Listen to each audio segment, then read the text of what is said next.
Jadi bangsa kita itu memang benar yang dikatakan sama beberapa orang termasuk Sarifah dari keluarga Ba'alawi. Seperti si Rahma itu. Si Rahma itu kan membuat puisi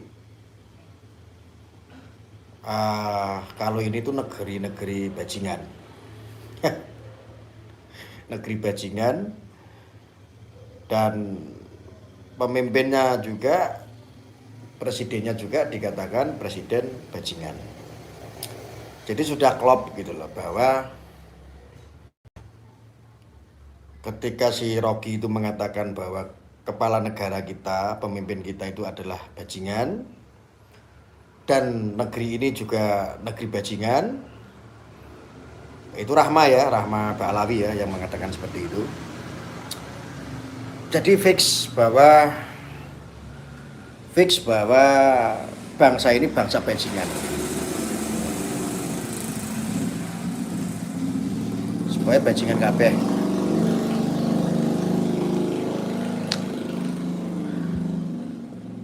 Kepala negara bajingan, negeri-negeri bajingan, bangsa ini berarti bangsa bajingan.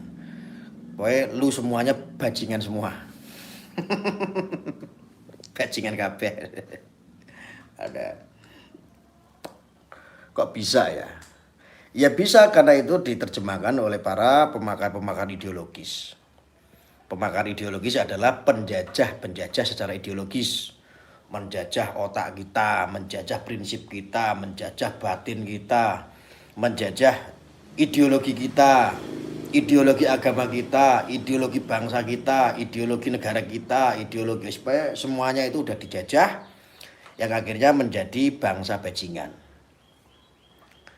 Benar kalau seandainya ada oknum-oknum mengatakan bahwa kita ini adalah bangsa-bangsa curut, itu benar itu, nggak salah itu kayak begitu.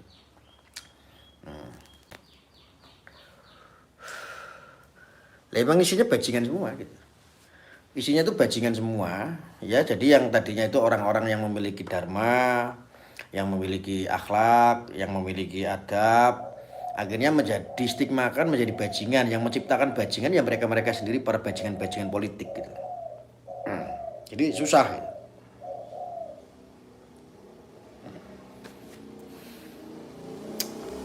Udah sehat dulu, yang sakit siapa? Siapa yang sakit? Orang udah ada yang sakit kok. Sembuh.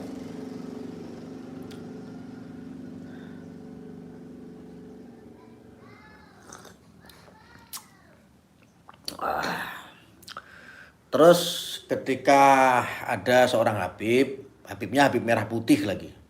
Sama, hampir sama udeng-udengnya tuh, pecinya. Habib Jindan ngomong bahwa dia memiliki sebuah statement bukan mendinginkan malah membuat panas, yaitu ya bajingan sama. Ya sekarang otaknya itu udah bajingan semua, jadi repot gitu. Yang dikatakan seorang Habib yang harusnya itu mendinginkan suasana, kaidah-kaidah adab, ini malah menjadikan sumbunya itu menjadi panas, suhunya menjadi panas.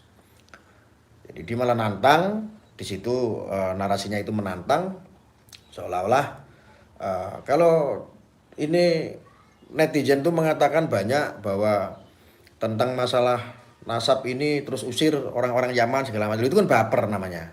Itu namanya baper, itu namanya panik.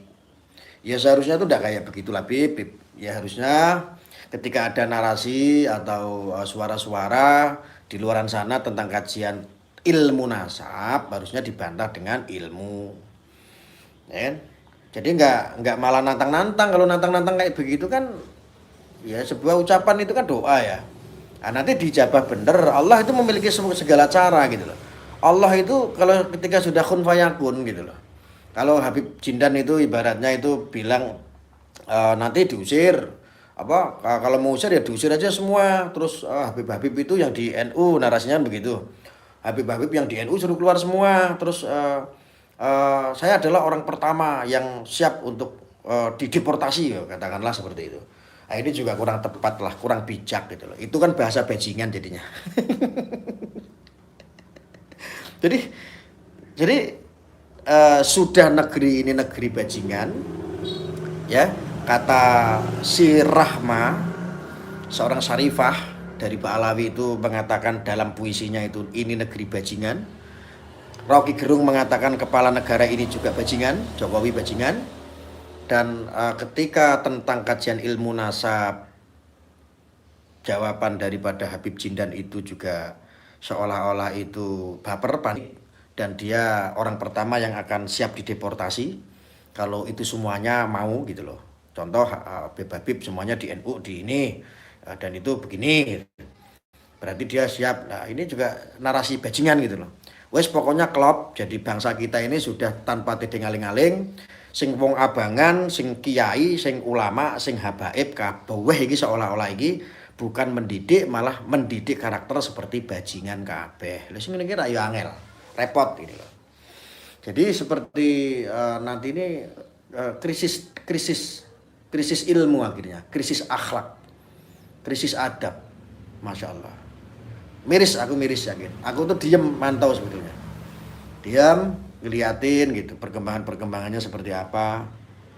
Jadi orang yang dianggap ulama, yang dianggap alim ini malah kadang-kadang ini tidak mendewasakan diri, tidak diam dengan memberikan solusi, tidak dengan diam memberikan contoh yang baik, mendinginkan suasana, tetapi malah menantang-nantang loh. Ini kan bajingan gitu loh. Ya bener, supaya bener kabeh wis, ya. Orang sing salah.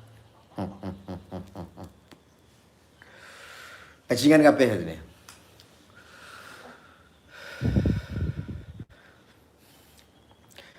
Laporkan saja Gus, kita sebagai rakyat pribumi Indonesia bukan keturunan Yaman. Walah, saya itu bukan tukang lapor.